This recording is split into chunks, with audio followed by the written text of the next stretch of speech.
Welcome to News Video Clip. Erika Kirk held this big Turning Point USA Women's Conference recently, and it was a total disaster. In fact, Erika herself was mocked on stage. She was heckled by somebody who was yelling, "Erika Kirk protects pedophiles." And it just all went to hell. And here's Jennifer Welch at I've Had It, and she's got the video. Let's watch. Okay, so then let's talk about Erika Kirk. Okay, so she had a little like women's turning point type thing. And she was ambushed, and somebody came up to the stage and said this, and I want to study her facial expressions during this entire thing. Okay, Kylie. And it's important to remember that happiness comes and goes. It is so fleeting. But the joy of the Lord withstands all. Erika Kirk protects pedophiles! Watch your face.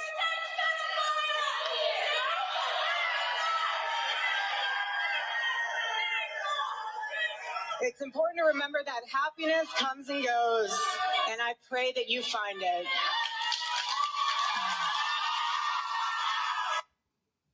The Turning Point Women's Leadership Summit. So it's like, first of all, I think it's crazy because Erika Kirk is clearly like going through stylists. Like, why is she dressed like a mother of a bride there? It's a lot. And then you could tell like she's short circuiting because she's trying to think about like, what character do I want to be? But it almost feels scripted. My thing about this women's summit that really upsets me most is, you know, that they were selling tickets to girls under the age of 13. They had like a special ticketing tier under 13. So they're like selling this like submit to a man who's statistically most likely to you message to all these young girls in the Bible Belt. That's like pretty PDF-y to me. Yeah, that's pretty weird. Girls under 13 should definitely not be going to Turning Point USA conferences. That's for damn sure. Especially when you see one of the guests who spoke at Turning Point USA. This woman is absolutely insane. She's going to try to justify the church burning women as, quote, witches at these witch trials they had centuries ago. And she's going to claim it's because these women were committing abortions. Let's listen to this insanity from Turning Point USA. Feminism actually has satanic roots. The first wave feminists, what most people won't tell you, what the history books that are all critiqued by feminists and written by feminists. That's the problem with history. Like the feminist historians are all feminists, so of course they're going to write it in the best possible way. They're not going to tell you that women were put on the witch trials because they were killing children. They were midwives that were bringing abortions. They're not going to tell you that that is why the church was burning women at the stake, because they were torturing and murdering children in the womb. Okay. So none of that is true. She's absolutely lying. And anybody who has even a basic historical knowledge of the Salem witch trials knows that's total garbage. The women were not witches. They were not committing abortions. They were not torturing children. The Salem witch trials were committed by very superstitious men who had no evidence that these women were witches. It was horrific. And she's sitting there trying to justify the church doing that. That is just sick. And I really hope there was nobody under 13 listening to that nonsense. All right, now we're going to move over to the Republicans. And they are furious because Republican mayoral candidate Spencer Pratt, the reality TV star, came in third place in Los Angeles for mayor. So he's out, and this is the primary.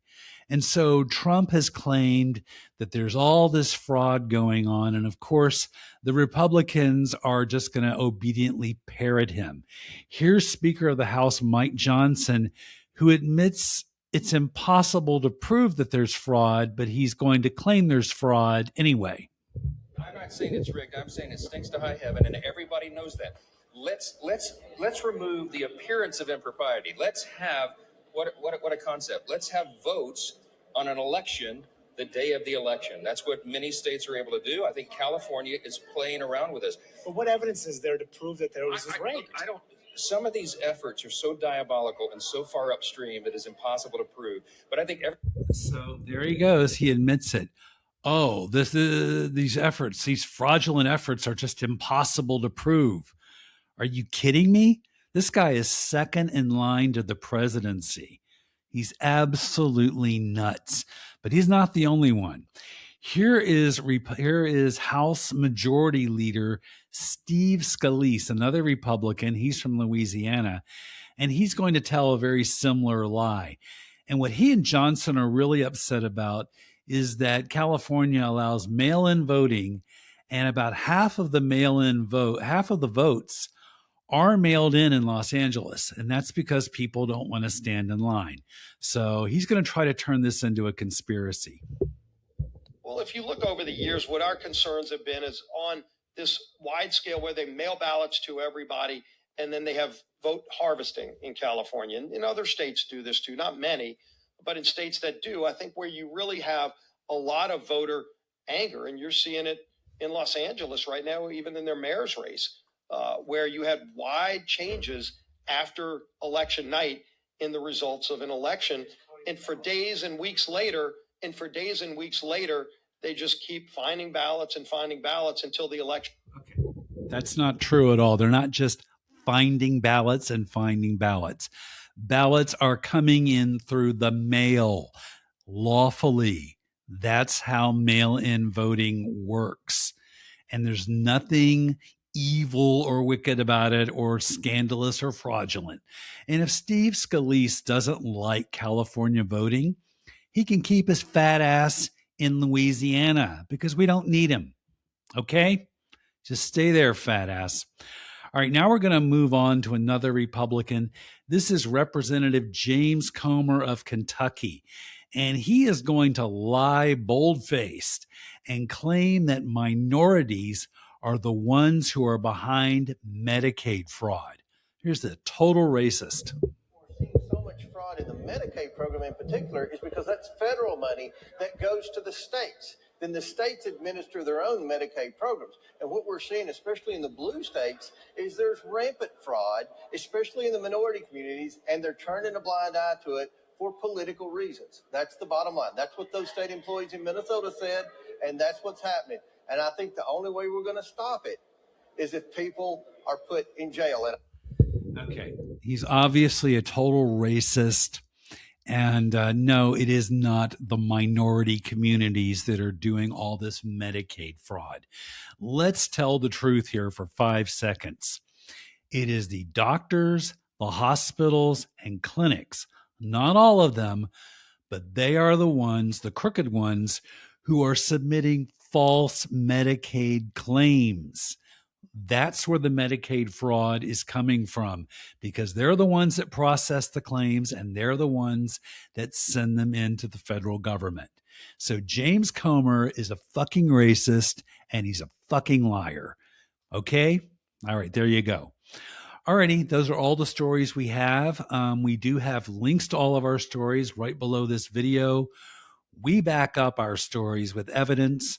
Unlike the right-wing podcasters like Joe Rogan and Benny Johnson and Tim Pool.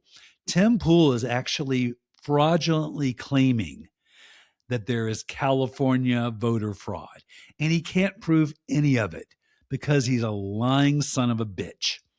Alrighty, on that lovely note, if you like this video, please subscribe. If you hate this video, please subscribe. If you hate me, please subscribe. And we'll be back with more stories later.